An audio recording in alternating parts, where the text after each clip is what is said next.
The FK series of ZOWIE mice were their first real foray into an ambidextrous alternative to the original EC1 and 2. Now, however, unlike the A series that featured side buttons on the left and right, this new B variant features them on the left only, i.e. they're now designed for right-handed players. In traditional ZOWIE fashion, the FK is available in 3 sizes. The FK1 is large in size with a length of 128mm, a central hump height of 37, and a width at the grip position of around 60. It's also well balanced and weighs in at roughly 85 grams with some cable. The FK1 Plus on the other hand is the big boy and near identical, just plus sized, i.e. slightly wider. It retains the 128mm in length but increases that height by 1mm and width by 2, also weighing a touch more at a still respectable 89 grams with some cable. Finally, the FK2 is their little brother and medium in sized, reducing length to 124mm, height to 36, and width at the grip position to around 58. This one also closes in on the ultralight standard too at just 83 grams with some cable, but to be honest, they're all light enough for me, and that's having been used to a 105 gram mouse for the longest of times. Now, similar to the DM1 FPS reviewed previously, its shape is definitely reminiscent to the original SteelSeries ZOWIE and Sensei, and if I was to move away from my Death Adder or EC2 to something more symmetrical, then the FK series would likely be the one, and this is because they feature an extremely low profile design and with a back slope that rises gradually toward its highest point, meaning you should effectively buy based purely on preferences toward width more than anything else, as there's nothing aggressive from tip to toe.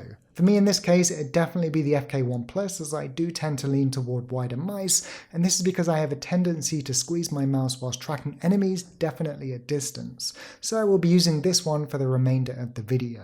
Underneath you'll find the PMW 3360 optical sensor that features 4 DPI steps of 400, 800, 1600 and 3200. These first 3 steps will also have no discernible smoothing as the below 2K as well, meaning snappy and responsive is the most adept description. Here you can also toggle the polling rate, of which you should definitely just leave at 1000 Hz because, well, 1 millisecond is the fastest. ZOWIE's 16-step scroll wheel returns, as do the Huano switches on mouse 1 and 2 that are neither too light nor too heavy, therefore offering a perfect middle ground to which you won't complain or worse, won't accidentally fire whilst resting your fingers on the buttons. And here's a listen if you're interested.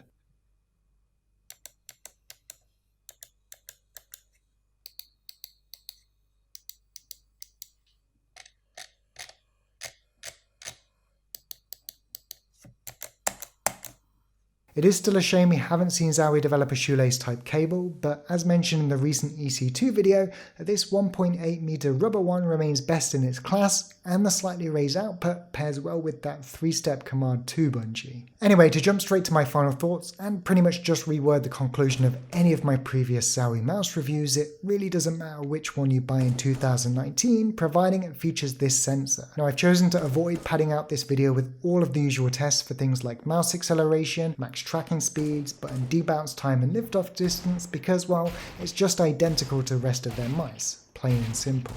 And this is what ZOWIE do. They just put their high-performing and most importantly reliable internals in a variety of shapes so that there's pretty much something for everyone, and for that we of course have to thank ZOWIE. So to finish, there is of course still a lack of Rgb lighting or software that would otherwise offer granular control over DPI levels, but really that doesn't matter and should bear little influence on your purchase. The FK series of mice just perform as advertised and will not let competitive players down in game, which is ultimately the goal. Anyway, I'll leave some gameplay in the background running, but whilst I have enjoyed my brief time with the FK1 Plus, as expected I'll be sticking with my EC2 and that's okay. I know many players have been waiting for this update, and providing of course that you're right-handed, it's definitely one to consider if you're using the predecessor. It's snappy, responsive, you're going to have no issues in things like Counter-Strike or Quake, MMOs, anything. It will do the job just fine. So if you've enjoyed the video, make sure to give it a thumbs up, subscribe if you haven't already, and make sure to stop by my Twitch stream where I try to broadcast daily. For now, take care, keep gaming, and I'll catch you in the next video.